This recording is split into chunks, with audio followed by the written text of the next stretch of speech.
Hello guys, welcome to my YouTube channel Akash. I hope you guys enjoy my videos, so be like, share and don't forget to subscribe our channel.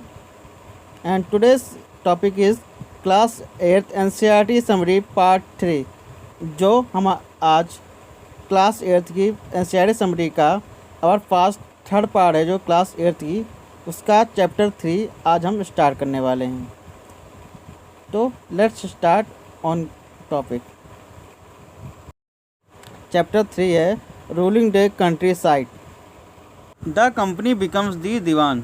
On 12 अगस्त 2065 को Mughal empire ने east India company को as a diwan of Bengal appoint किया। इस बात की पूरी संभावना कि यह घटना मुट्ठी भर अंग्रेज़ों और हिंदुस्तानियों की मौजूदगी में रॉबर्ट क्लाइव की तंबू में घटी होगी, लेकिन इस चित्र में देखेंगे कि ये घटना एक भव्य समारोह के रूप में दिखाया गया है, पर इसकी यादगार घटना को चित्रित करने का जिम्मा सौंपा गया था। बंगाल की दीवानी हाथ आ जाने पर अंग्रेज़ों के लिए निश्चय ही एक बड़ी घटना थी। दीवान के तौर पर कंपनी अपने नियंत्रण वाले भूभाग के आर्थिक मामलों की मुख्य शासक बन गई। अब उसे अपनी ज़मीन का शासन चलाने और आमदनी को व्यवस्थित करने का रास्ता ढूंढना था। इसके लिए उसे एक रास्ता ऐसा ढूंढना था जिससे कंपनी के बढ़ते खर्चों को पूरा करने के लिए काफ़ी आमदनी निकाली जा सके। व्यापारी कंपनी के नाते उसे यह ख्याल भी रखना था कि वे ज़रूरत की चीज़ें खरीदते और बेचते रहें, और समय के साथ साथ कंपनी को यह भी समझ में आने लगा कि उसे सावधानी के साथ आगे बढ़ना होगा। बाहरी ताकत होने की वजह से उसे उन लोगों को शांत रखना होगा जो गांव देहात पहले शासन चला चुके हैं और वे अब भी काफ़ी ताकत और सम्मान के साथ वहां पर रहते हैं। ऐसे लोग स्थानीय सत्ता में रह चुके थे, उन्हें नियंत्रित करना तो जरूरी था, लेकिन उन्हें ख़त्म नहीं किया जा सकता था। यह काम कैसे हुआ इस अध्ययन में हम देखेंगे कि कंपनी ने कैसे ग्रामीण इलाकों को कॉलोनाइजेशन बनाया। रेवेन्यू फॉर द कंपनी की आमदनी। कंपनी दीवान तो बन गई, लेकिन अभी भी खुद को एक व्यापारी ही मानती थी। कंपनी भारी भरकम लगान को तो चाहती थी, लेकिन उसके आकलन और वसूली की कोई नियमित व्यवस्था करने से हिचकिचाती थी। उसकी कोशिश यही रहती थी कि वे ज़्यादा से ज़्यादा राजस्व मतलब कि रेवेन्यू हासिल करे और कम से कम कीमत पर बढ़िया सूती मतलब कॉटन और रेशमी कपड़े खरीद सके। इसी कारण 5 साल के भीतर बंगाल में कंपनी द्वारा खरीदी जाने वाली चीज़ों का कुल मूल्य दुगना हो चुका था। 1865 से पहले कंपनी ब्रिटेन से सोना और चांदी की आयात करती थी और इन चीज़ों के बदले सामान खरीदती थी। अब बंगाल में इकट्ठा होने वाले पैसे से ही निर्यात के लिए चीज़ें खरीदी जा सकती थी। जल्दी ही यह जाहिर हो गया कि बंगाल की अर्थव्यवस्था एक गहरे संकट में फंसती जा रही है। कारीगर गांव छोड़कर भाग रहे थे क्योंकि उन्हें बहुत कम कीमत पर अपनी चीज़ें कंपनी को जबरन बेचनी पड़ती थी। किसान अपना लगान नहीं चुका पाते थे और कारीगरों का उत्पादन गिरता जा रहा था और खेती चौपट होने की दिशा में बढ़ रही थी। 1770 में बड़े अकाल ने बंगाल में 1 करोड़ लोग को मौत की नींद सुला दी। इस अकाल में लगभग 1/3 आबादी समाप्त हो गई थी। इस इमेज में हम देख सकते हैं कि बंगाल स्थित मुर्शिदाबाद का एक साप्ताहिक हाट है। ग्रामीण इलाकों के किसान और कारीगर अपनी चीज़ें बेचने और ज़रूरत की चीज़ें खरीदने के लिए नियमित रूप से बाज़ारों में आते थे। आर्थिक संकट के समय इन बाज़ारों पर बहुत बुरा असर पड़ा था। The need to improve agriculture if the economy was a रूइन।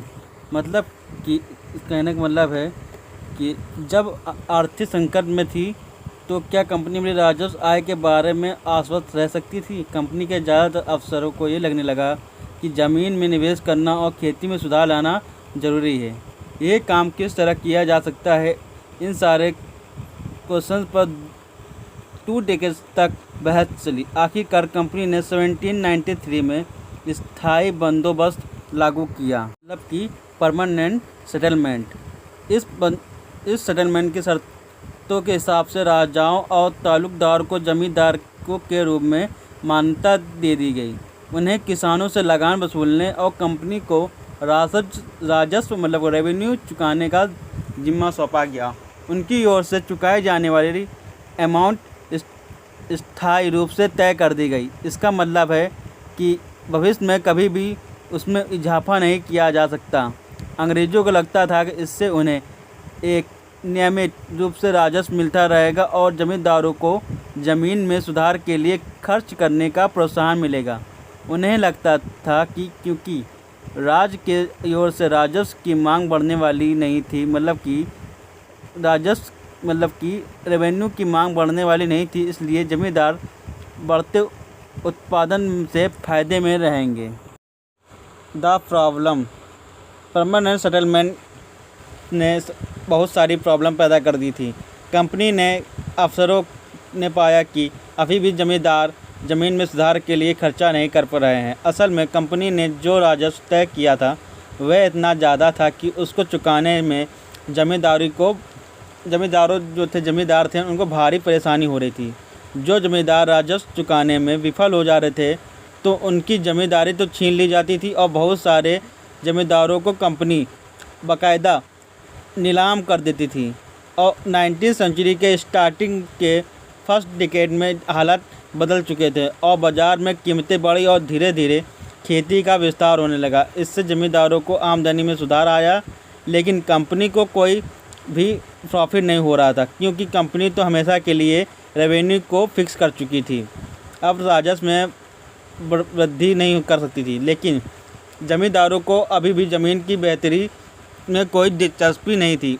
उनमें से कुछ तो बंदोबस्त मतलब कि परमानेंट सेटलमेंट के स्टार्टिंग सालों में ही अपनी ज़मीन गंवा चुके थे, तो वे बचे रह गए थे। अब उन्हें भी बिना परेशानी और निवेश का खतरा उठाए आमदनी की उम्मीद दिखाई दे रही थी। जब तक ज़मींदार किसानों को ज़मीन देकर उनसे लगान वसूल सकते थे, उन्हें ज़मीन में सुधार की परवाह नहीं थी। दूसरी तरफ गाँव में किसानों की व्यवस्था बहुत दमनकारी दिखाई दी। किसान को तो लगान चुकाना था, वे बहुत ज़्यादा, और ज़मीन पर उसका अधिकार सुरक्षित नहीं था। लगान चुकाने के लिए अक्सर महाजन से कर्ज लेना पड़ता था। अगर कर्ज चुकाने के लिए नहीं चुका पाते थे तो उनका लगान नहीं चुका पाते थे तो उन्हें पुश्तैनी ज़मीन से बेदखल कर दिया जाता था।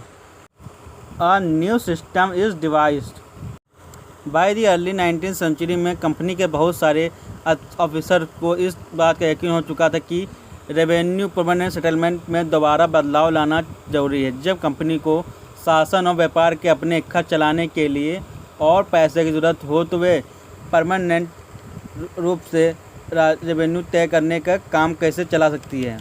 बंगाल प्रेसिडेंसी के नॉर्थ वेस्ट प्रांतों में इलाकों का ज़्यादातर हिस्सा अब उत्तर प्रदेश में है कि होल्ट मैगजेंसी नामक अंग्रेज़ ने एक नई व्यवस्था तैयार की जिसे 1822 में लागू किया गया। मैगजेंसी का विश्वास था कि उत्तर भारतीय समाज में गांव एक महत्वपूर्ण सामाजिक संस्था है और उसको बचाए रखना चाहिए। उसके आदेश पर कलेक्टरों ने गांव-गांव का दौरा किया और ज़मीन की जांच की, खेतों को मापा और विभिन्न समूह के रीति रिवाजों का दर्जा किया और गांव के एक एक खेत के अनुमानित राजस्व को जोड़कर हर गांव या ग्राम समूह माहल से वसूल होने वाले राजस्व का हिसाब लगाया जाता था।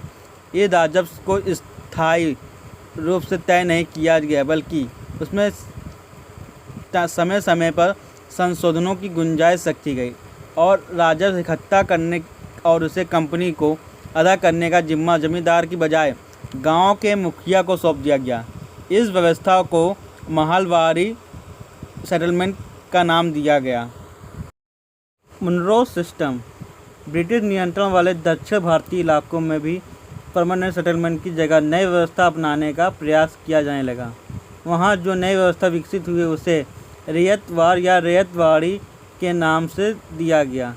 कैप्टन अलेक्जेंडर रीड ने टीपू सुल्तान के साथ चले युद्धों के बाद कंपनियों द्वारा कब्जे में लिए गए कुछ इलाकों में इस व्यवस्था को अंजाम कर भी रख दिया और थॉमस मुनरो ने इस व्यवस्था को विकसित किया और धीरे धीरे पूरे दक्षिण भारत में ये व्यवस्था लागू कर दी। रीड और मुनरो को लगता था कि दक्षिण में परंपरागत जमींदार नहीं थे, इसलिए उनका तर्क यह था कि उन्हें सीधे किसानों रैयतों से ही बंदोबस्त करना चाहिए। किसानों को रैयतों कहते हैं दक्षिण में, जो पीढ़ियों से ज़मीन पर खेती करते आ रहे हैं। रेवेन्यू का आकलन से पहले उनके खेतों का सावधानीपूर्वक और अलग से समीक्षा किया जाना था। मुनरो का मानना था कि अंग्रेज़ों को पिता की भांति किसानों की रक्षा करनी चाहिए। All was not well. नई व्यवस्था लागू होने के बाद महज कुछ सालों के भीतर उनमें समस्याएं दिखाई देने लगी। ज़मीन से होने वाली आमदनी बढ़ाने के चक्कर में रेवेन्यू ऑफिसर ने बहुत ज़्यादा रेवेन्यू तय कर दिया था। इससे फार्मर्स रेवेन्यू चुका नहीं पा रहे थे और रैयत गांवों से भाग रहे थे। बहुत सारे क्षेत्रों में गांव वीराना हो गए थे, मतलब कि वीरान हो गए थे, और आशावादी अफसरों की उम्मीद थी कि व्यवस्था किसानों को संपन्न उद्यमशील किसान बना देगी, लेकिन ऐसा नहीं हुआ। Crops for Europe.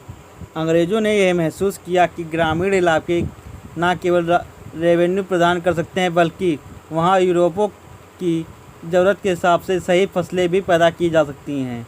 18वीं सेंचुरी के लास्ट में कंपनी ने अफीम और नील की खेती पर पूरा जोर दिया। इसके बाद लगभग 150 ईयर्स तक अंग्रेज़ देश के विभिन्न भागों में किसी न किसी फसल के लिए किसानों को मजबूर करते रहे।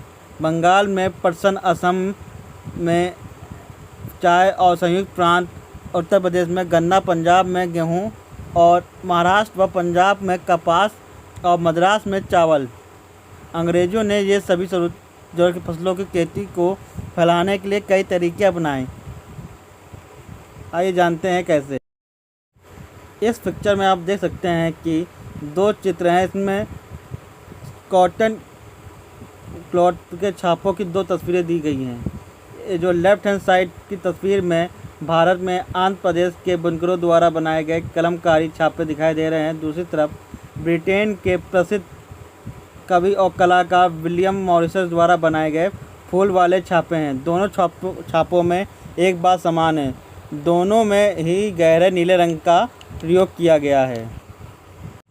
इसे आमतौर पर नील कहा जाता है। क्या आप जानते हैं कि रंग किस तरह पैदा किए जाते हैं? इन छापों में आपको जो नीला रंग दिखाई दे रहा है वह नील नाम के एक पौधे से निकाला जाता है। इस बात की काफ़ी संभावना है कि 19वीं सेंचुरी के ब्रिटेन में मॉरिशस के छापों में इस्तेमाल किया गया नीला रंग भारत में उगने वाली नील के पौधे से ही तैयार किया गया है और उस समय भारत दुनिया में नील का सबसे बड़ा स्रोत था। Why the demands for India indigo. नील का पौधा मुख्य रूप से ट्रॉपिक इलाकों में ही उगता है। 13वीं सदी तक इटली, फ्रांस और ब्रिटेन के कपड़ा उत्पादक कपड़े की रंगाई के लिए भारतीय नील का इस्तेमाल कर रहे थे। उस समय भारतीय नील की बहुत थोड़ी मात्रा ही यूरोपीय बाज़ार में पहुंचती थी। उसकी वजह से कीमत बहुत ऊंची हो जाती थी। इसीलिए यूरोपीय कपड़ा उत्पादों को बैंगनी और नीले रंग के बनाने के लिए बोट नामक एक और पौधे का निर्माण पर निर्भर रहना पड़ता था। बोट पौधा जो शीतोष्ण क्षेत्र में उगता था, इसलिए यूरोप में आसानी से मिल जाता था। इटली, दक्षिण फ्रांस व जर्मनी और ब्रिटेन के कई हिस्सों में ये पौधा उगता था। नील के साथ प्रतिस्पर्धा से परेशान यूरोप के बोट उत्पादकों ने अपनी सरकारों पर दबाव डाला कि वे नील के आयात पर पाबंदी लगा दें, मगर कपड़े को रंगने वाले तो नील को ही पसंद करते थे। नील से बहुत चमकदार नीला रंग मिलता था, जबकि बोट से मिलने वाला रंग बेजान और फीका होता था। 17वीं सेंचुरी तक आते आते यूरोपीय कपड़ा उत्पादकों ने नील के आयात पर लगी पाबंदी में ढील देने के लिए अपनी सरकार को राजी कर लिया और कैरेबियन द्वीप समूह स्थित सेंट डोमिंग में, फ्रांसीसी ब्राज़ील में, पुर्तगाली जामेक में, ब्रिटिश और वेनेजुएला में स्पेनिश लोग नील की खेती करने लगे और उत्तरी अमेरिका के बहुत सारे भागों में नील का प्लांटेशन सामने आ गया था और 18वीं सेंचुरी के लास्ट तक भारतीय नील की मांग और बढ़ गई। ब्रिटेन में औद्योगिकीकरण का युग स्टार्ट हो गया था। उसके कपास उत्पादन में भारी इजाफा हुआ और कपड़ों की रंगाई की मांग और तेज़ी से बढ़ने लगी।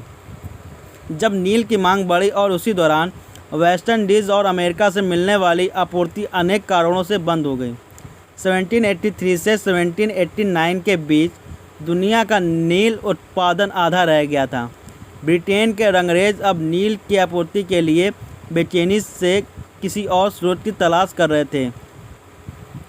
और इसका मैं बता देता हूँ प्लांटेशन क्या होता है।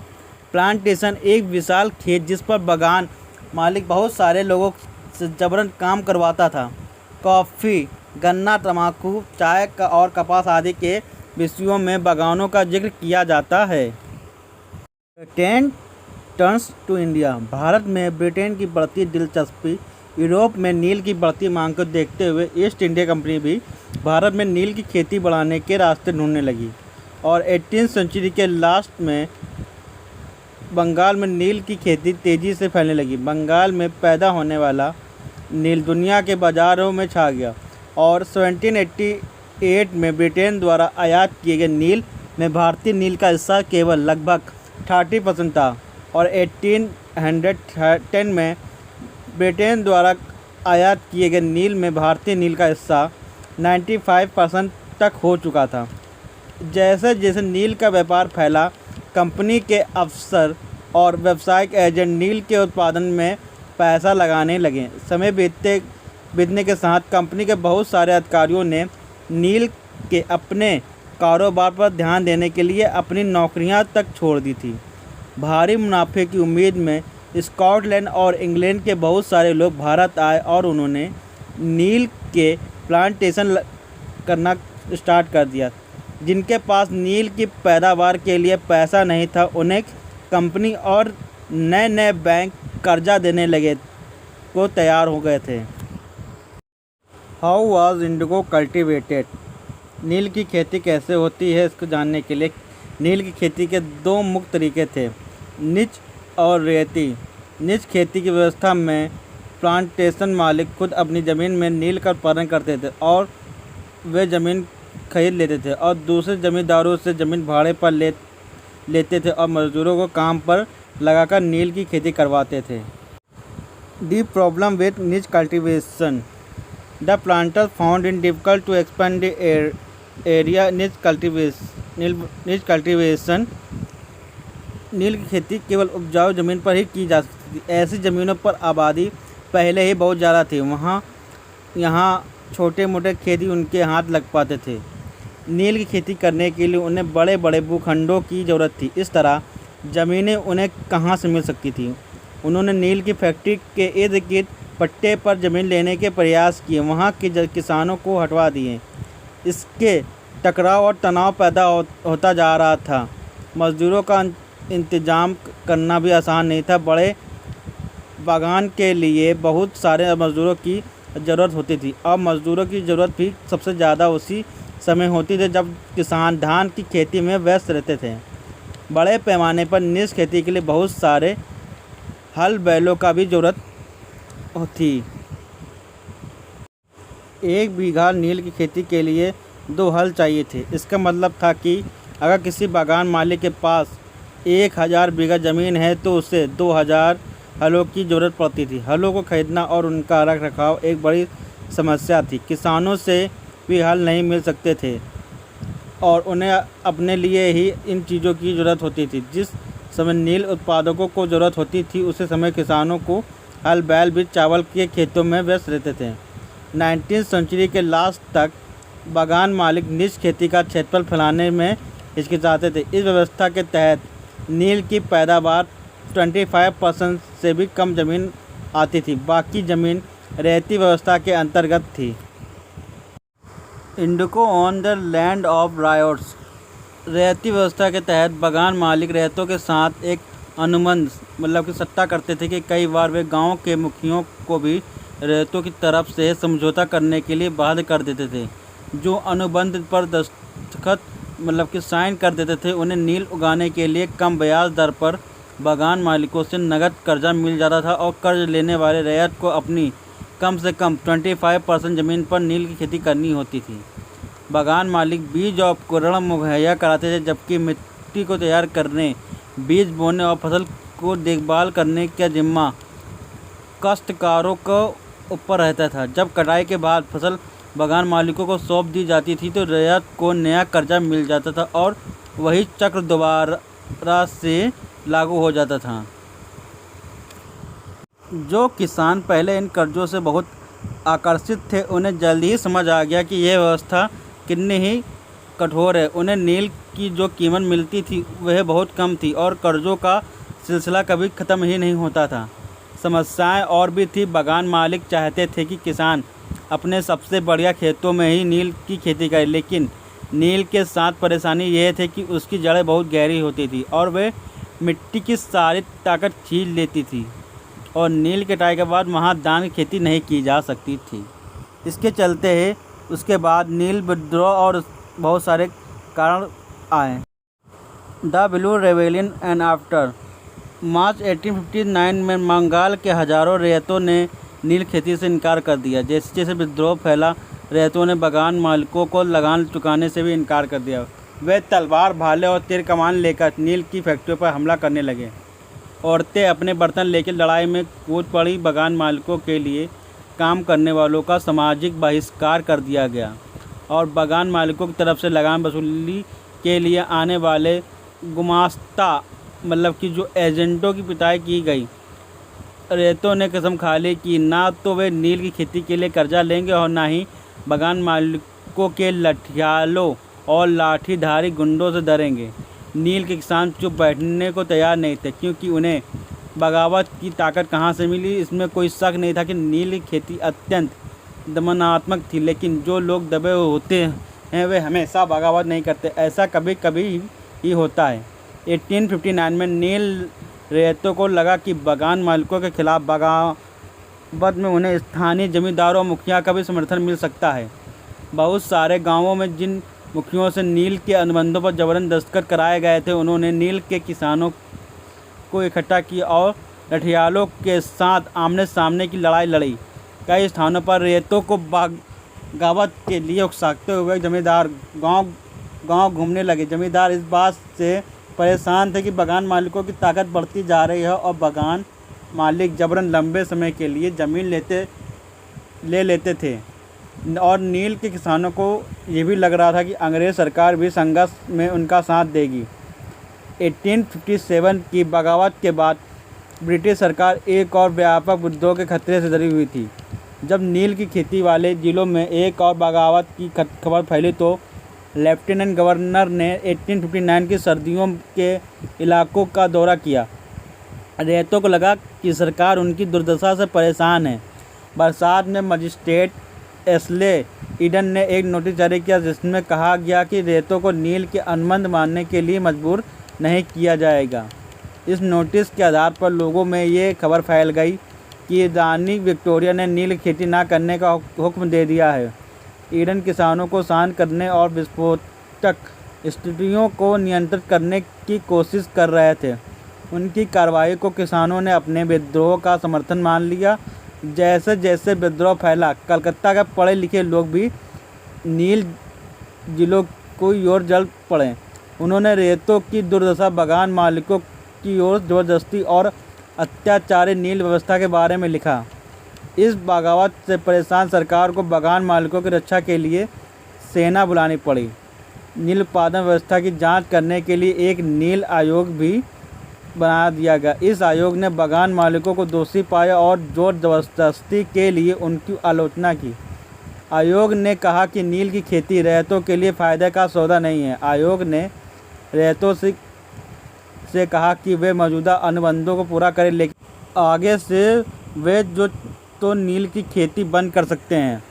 इस बगावत के बाद बगानों में नील का उत्पादन धराशायी हो गया और इसके बाद बगान मालिक बिहार पर ध्यान देने लगे। 19वीं सदी के आखिरकार में कृत्रिम रंगों का निर्माण होने लगा। इसके उनका व्यवसाय भी बुरी तरह प्रभावित हुआ, फिर भी वे उत्पादन फैलाने में सफल रहे। जब महात्मा गांधी दक्षिण अफ्रीका से लौटे तो बिहार के एक किसान ने उन्हें चंपारण आकर नील किसानों की दुर्दशा को देखने का न्योता दिया और 1970 में महात्मा गांधी का ये दौरा नील बगान मालिकों के खिलाफ चंपारण आंदोलन की शुरुआत थी। Thanks for watching my video on YouTube. I hope you guys enjoy my video, so be like, share and don't forget to subscribe our channel Akashdeep. Thank you.